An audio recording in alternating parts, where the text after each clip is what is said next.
Hello and welcome to our instructional series of videos. In this installment, we'll show you how to replace the PCIe SSD in 11-inch MacBook Air models from mid-2013 and later using an OWC Aura SSD. We'll be demonstrating this upgrade using a mid-2013 model. If you have a later model, you may notice some variances on the logic board and battery, but the SSD install process is the same across all models.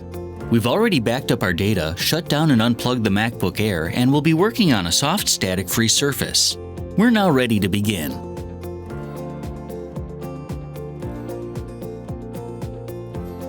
The first step is to close the MacBook Air and flip it over. On the bottom are 10 5-point screws to remove with your pentalobe screwdriver. The two center ones on the hinge edge are longer than the others, so let's remove those first.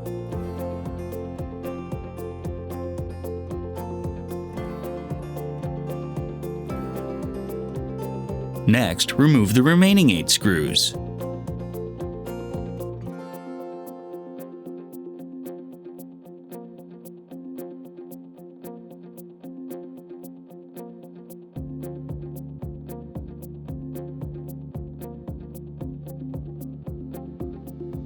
We can now lift the bottom cover off.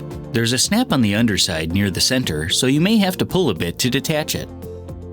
Before removing the SSD, we'll first need to detach the battery connector, which is located here. To detach the connector, gently lift up on the edges until it comes free.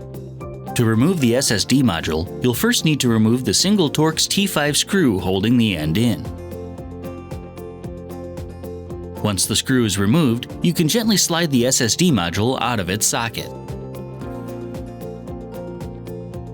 You can now set the original SSD aside, or you can reuse it for data migration, storage, and backup with an Envoy Pro external enclosure.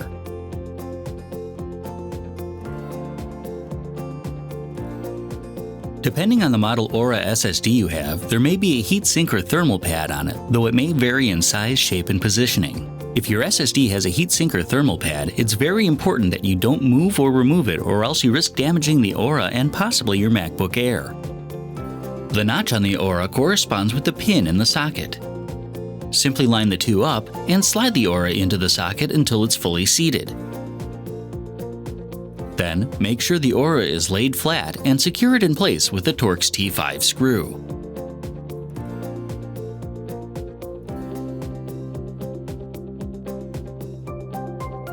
Finally, reconnect the battery by lining up the connector and simply pushing it back into its socket. You can now set the bottom cover back into place and push on it to re-engage the clip. We can now replace the screws that hold the bottom in place. Start with the two longer screws which go in the center on the hinge edge.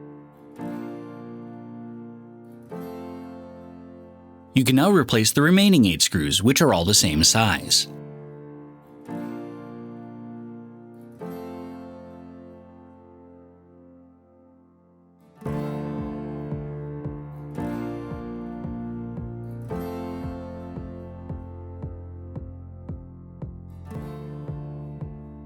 You may now flip your MacBook Air over, open it up, and turn it on.